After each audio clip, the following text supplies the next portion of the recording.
The online art community is a massive online space. I'm sorry, he's just going to be doing that. Screamer, please. The online art community is a massive online space. It's people sharing their passion for characters from medias they like to their own and their fellow peers' characters to still lives, animals, and way more. It's people who just want to share their art and meet like-minded people and maybe make some cash through their skills.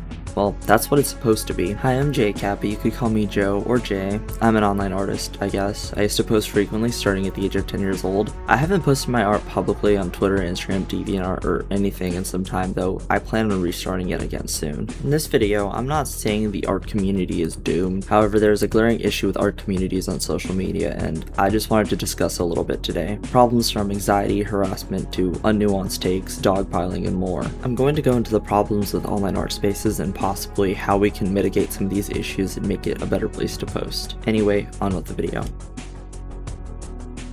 The first topic I really want to dive into is the heavy focus on the algorithm and metrics. It's not a natural social media to want to get recognized and praised for what you create, from likes and comments to trend chasing. It's only natural to see your peers succeed and wanting to succeed yourself. But this ultimately kills creativity in the long run. People lose their genuine passion for creation and it turns into a numbers game. What audio will get me the most views? What creative choices can I make to garner the most likes and comments? Then it becomes a slippery slope into being inauthentic, creating just for the sake of money and views, to being controversial and overtly unique just to get people to talk about you, which is something I'd like to touch on in a later video, the being controversial for views. But as I said, it's horrible in the long run. Art becomes a game, a fucked up puzzle on how you can yield the most attention instead of genuinely creating because you enjoy it. That's all that matters, that you enjoy the art that you make. If you trend chase just because the algorithm favors it, you're no longer creating for yourself. You're being unauthentic. And I'm not saying you can't follow trends because you genuinely found it fun to make. Hell, I made some animation memes on TikTok back when I had the app because it was fun and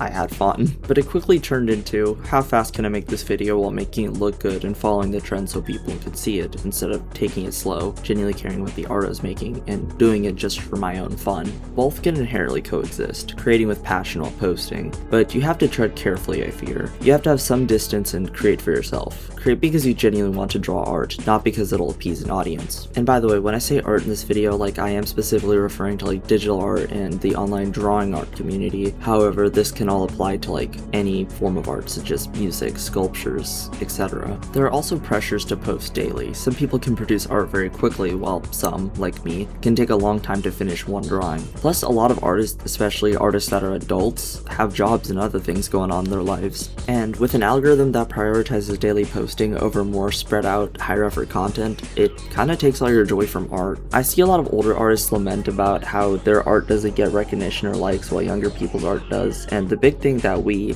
as adult artists, are missing is free time. I'm not saying that younger artists don't put in the extra work, but it's so much easier to post more regularly when you inherently have less responsibilities, or no job or college or anything. I think a way to post more frequently is have a small stockpile of art, post every few days consistently, maybe every 3 or 4 days or something, and just keep drawing to keep your queue of art. That way you're still spending time making quality pieces while still posting consistently. I just see so many artists feel like failures, like they're doing something wrong when they don't get views, and it kills their genuine passion and love for creation. But the truth is, trends come and go. The algorithm can be so volatile. You think you understand it 1 second, but next you don't. It's a luck game. It's just a game of viewer retention, and you shouldn't value your creations in something that is literally just numbers.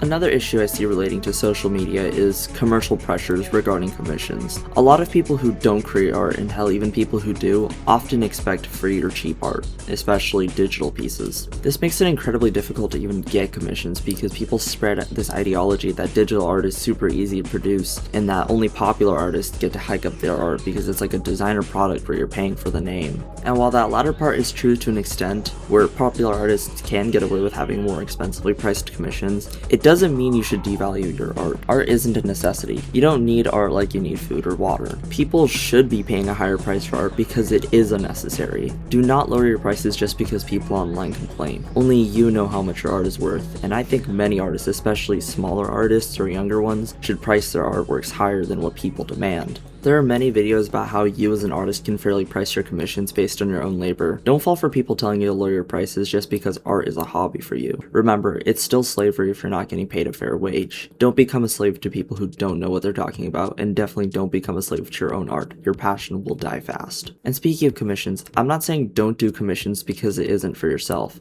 Do commissions because you enjoy the progress in making art for people, creating a good and genuine product for someone to enjoy. But I get it's hard to get commissions. Time is money and money is time. What is so unique about your art that separates it from what someone else can get for cheaper from someone else? What do you offer that others don't? What's your niche? These are hard and stupid questions you have to ask because the art market is so oversaturated with so many artists that if you don't have a niche, it's unfortunately impossible to make any money unless you have a following. And this brings me to my next point. The next issue I think is abundant in the art community is just overall inauthenticity and strain. Tying into the previous points of the algorithm, a huge point of being a quote-unquote successful creator with views is just being overly independent and having your own niche, which is a sad truth with viewer retention and the algorithm. Millions of art pieces and content is uploaded every single day, tons of reels, images, and videos, and time is so finite. What's so different about you and this other creator? It creates the need to be hyper-individualized, to be unique so you don't get lost. And because everyone is trying to be unique, it gets homogenized from everyone following trends and everyone eventually ends up the same anyway. Instead of focusing on individuality, we should focus on being authentic, collaborate, be similar, get inspired by your favorite artists. It's okay to have your own niche, and it's okay to be the same. It's okay to be a part of a community where people create similar art and have similar styles. It's kind of beautiful in a way, and it's something that's going away, I think. People just being unashamed to get inspired and base aspect of their art openly around others. There's something almost authentic about it, about loving someone's style and creation so much that they weave it into their own art. This is the biggest problem with the art community. It's toxicity and echo chambers, as well as general discourse and dogpiling spread across the community. Artists are people. They aren't these people who you should idolize and put on a pedestal. They're people who have their own flaws, takes, and issues. They're gonna fuck up or have takes you don't agree with, and it's not fair to treat them like celebrities who can do no harm, or who should be put on a pedestal. So many people start to dogpile when someone quote-unquote copies someone's art. Copying art is a historically proven method for improving your own art and internalizing processes. It helps you build hand-eye coordination when creating. It's reverse engineering. You learn how someone colored and portioned everything. It's beautiful. You build your own toolbox of techniques the same way that music beginners do covers and replicate musicians to, well, learn structure. Obviously, outright plagiarism where you pass on art that isn't yours is bad, but I'm not talking about this in this video. The issue lies with how people online and art communities react to this. The online art space have black and white views on topics such as this. They see it as theft or a moral failure of some kind. I see much of the community criticize and downright harass beginner artists, especially for plagiarism and theft, simply for just tracing an art piece and copying artists they admire. And this does have much to do with the AI scare, which I'll touch up on later. I see so many people make fun of beginner artists, bash on people with different styles, and just overall negative, harsh, and unwanted feedback that's always done under the guise of, you post your art online, so therefore I can say whatever I want because free speech. Which is the most ass-backwards, stupidest logic ever, and is part of why I absolutely detest online art spaces. No one has any care or idea how draining it is to be on the receiving end. Yes, if an artist asks for a legitimate constructive criticism, give it, but be kind. The internet is harsh enough, and when you have people who are supposed to share an interest with you be so rude and mean about it, you very quickly lose passion for it. It sucks. I think everyone should be kinder online, but that's hoping for a lot. Before you comment, think, would you want whatever you're commenting be said to you? And while hate is inevitable, the best thing you can do for yourself is distance yourself mentally from social media. A lot of people get too personal and too attached to social media, which isn't a bad thing. It's something I used to do and can be fixed over time, but just remind yourself it is not real. Social media is full of people who don't know you truly. It's full of people who only see you through what you post and how you present yourself. Don't get too roped up in making everyone happy, and remember that people who do post hate and stupid shit aren't real, and they have too much time and too little intelligence, because most people who comment hate are literally just morons who hide behind a screen. Your art is worth it, and you are an amazing artist no matter where your skills lie, because art is subjective and there's no such thing as bad art. When you post art online, especially more complex, thought-provoking pieces, people often scroll very quickly on social media, and you often get very shallow interpretations of your art. That's why museums are so important. It makes people stop, stare at the piece, and think about the artwork, and the intentions, and the little details. With social media, nobody really does that. So when you post more controversial art, or art that you put a lot of thought and details into, the viewer will often miss it. It's a reality for art, and why I think a lot of quote-unquote controversial artists, or even obscure artists, get a lot of hate. It's because no one is explaining their art deeply. It sounds so corny, but it's true. I think a way to mitigate it as an artist or someone who looks at art is go to a museum. Take time looking at art and examining the nuances. Look at art from the perspective of the artist. And then do it with art you see online as well. Think about why the artist chose the colors they did, especially with more detailed art. Look for their inspirations. Think like the artist. Not only is it a great mental exercise, but I think it'll make you a better artist as well, because art is all about thinking in the nuances and different perspectives. It's somebody's mind and heart put into something that they think and care about. Even if it's controversial, even if it's something you don't understand, just try to see their perspective. Comment and engage with the artist. I'm sure they'll appreciate having their art be seen like that. Just to cut in here as well, I did make a video a while back talking about how you can have characters be bad people and have it not reflect on the artist, like having a controversial OC or something. So if you're interested in that, please go check that video out. This ties into my point of censorship. Art censorship is something else I'll make a whole entire video on because I feel very strongly about it. Because I know this will be a video I'll make more in depth later on, I'll just briefly touch up on it in this part of the video, maybe. Also, I'm so sorry if you can hear my cat's collars jingling. I have one in my room right now and she's grooming herself. But censorship is a dangerous tool. The whole point of libraries and museums is that you have access to different art and perspectives and knowledge, especially libraries, which are free. You learn and have so many differing and new knowledge to expand your mind. It's how you get nuanced takes, new opinions. But online it gets tricky. The algorithm is a big part in art censorship. Automated tools cannot tell the differences between pornography and genuine artistic nudity and anatomical studies. It makes it hard to post what we all have, a body. It breeds prudence. I grew up in a very artistic household where both of my parents were artists. My father focused a lot on anatomical and body studies. I remember being very young and seeing his artistic nude paintings and being so fascinated. I think I grew up to have a very healthy view on the human bodies and its nuances as well as artistic nudity as a whole. It's hard to draw bodies, dude. All the muscles and tendons and bones and stuff. The only and best way to learn is by studying bodies naked. Restrictive legislation also plays a huge role in censorship. Due to FOSTA and SESTA, tech platforms are held liable for user content, meaning they overcorrect and tend to ban adult and LGBT content entirely. Social media as a whole tends to restrict controversial, political, and body-positive imagery as a whole to remain quote-unquote user-friendly and keep images up, which ultimately adds to censorship as a lot of the most thought-provoking art is inherently controversial. People tend to have a very narrow view of art regardless. People don't realize that art was always about being controversial. Modern art makes people mad, which is the point. It elicits a response, which makes it thought-provoking. People tend to even censor artists they don't like by mass reporting, harassing, isolating them, and more. It's harsh and cruel and something, like I said, I'll touch up on more later. This results in shadow banning, which is overall discouraging to artists. A loss of livelihood when perfect safe-for-work artwork you've made is restricted or outright taken down. And even self-censorship, meaning artists alter their creative output before posting something just to avoid suspension or harassment. I think how we can fix this is by remembering that there is no right or wrong way to do art. Don't make fun of or harass people for having an artistic feature you don't like or making art you don't agree with. Fight against censorship. Post previews on social media such as Instagram and post your full, nude or controversial pieces on somewhere with less restrictions, like Twitter. But really, don't censor yourself just because people and corporations are assholes.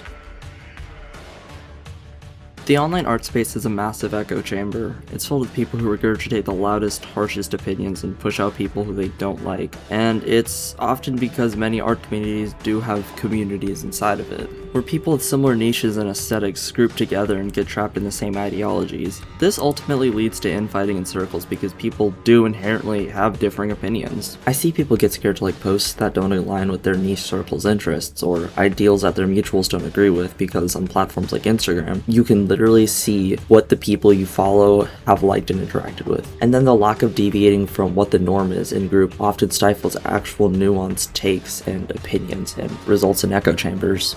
I'm not gonna say too much, but I guess I'm like a lurker in a part of the JoJo fandom, and I see so much infighting over a single ship, one ship. No one is willing to give a nuanced take where people respect others' interpretations of the ship, no matter how different. I've seen people dogpile and harass others for different takes in the same ship, and it's so weird seeing people back them up. It's a fucking JoJo ship. It's nothing crazy, but holy echo chamber. People can't appreciate others' perspectives, and that's my biggest issue. And I've seen this with not just ships, but art styles. People making vent art, people making provocative or controversial art, which I can make a whole video on why art is supposed to be controversial and so much more. People miss the point of art entirely, which is to create something that gets your feelings out, or creating something that makes people think and pushes the boundaries of their own thoughts. And this limiting takes on creativity and art ultimately stifles your own growth as an artist. Safe, repetitive work is rewarded heavily with more likes, comments, and positive attention, while more experimental artwork gets ignored.